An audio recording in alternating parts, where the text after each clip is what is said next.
I don't know. I feel like if you're just pressing somebody, you're only going to push them more the other direction anyway. I think that the U.S. has been provoking a lot of people for a long time.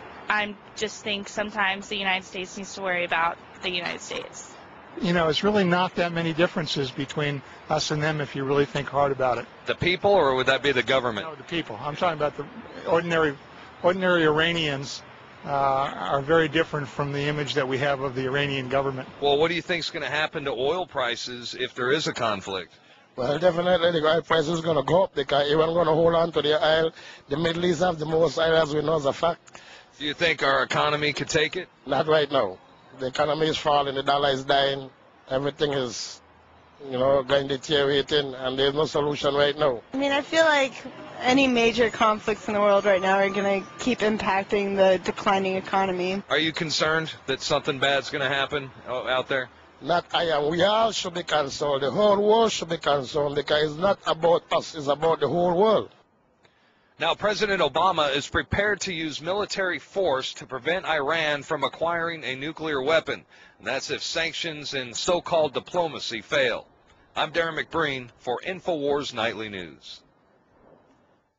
And that is another great report from Darren McBreen, but I'm glad one of those persons pointed out that the people are not the same as the government. Certainly, all these governments are bad. And don't forget how much the globalists have already put Iran through, from the 1953 coup to all the stuff with the Iranian hostage deal in '79. Then you have the war between Iraq and Iran, where more than 1 million people were killed, with Rumsfeld and other top U.S. globalists fomenting that as well. It's just sad what happens. In other news, cop killing in Arizona connected to Fast and Furious. Ask the Examiner.com.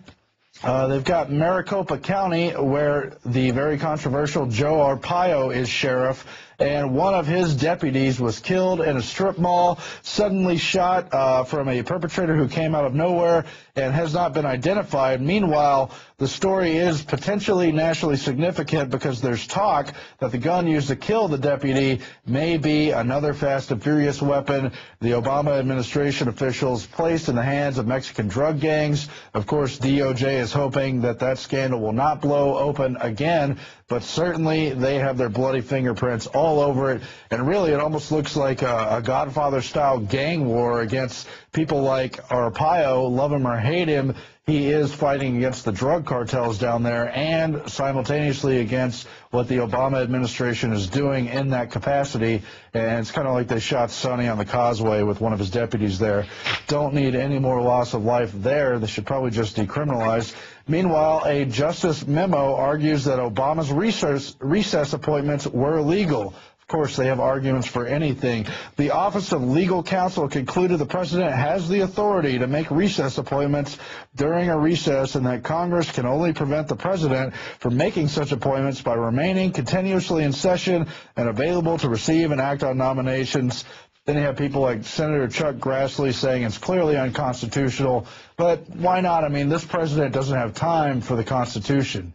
He has time for a celebrity meeting with Johnny Depp and the maker of the Alice in Wonderland film. And now he also has time for Brad Pitt and Angelina Jolie. I promised you a big star-studded lineup. President Obama is schmoozing with the stars again, this time as Brad Pitt and Angelina Jolie pop over to the White House. You maybe didn't notice Angelina Jolie there since she was just another CFR advisor, Council on Foreign Relations member, giving advice or asking Obama to address something or another concerning, human rights, I think. Yeah, that's what they're concerned about, human rights. Yeah. How's that working out? Newt Gingrich denies Bohemian Grove existence. Some people have fantasy lives, more of scripting this false reality and telling anyone who says the truth to shut up and go away and not be in front of the corporate TV cameras. Luke Radowski has confronted so many of these globalists. He also just previously confronted Mitt Romney, the so-called anointed GOP leader. But now we have footage from his confrontation with Newt Gingrich, who's been asked repeatedly about his connection to Bohemian Grove, which he did attend but denies. Let's go to that clip.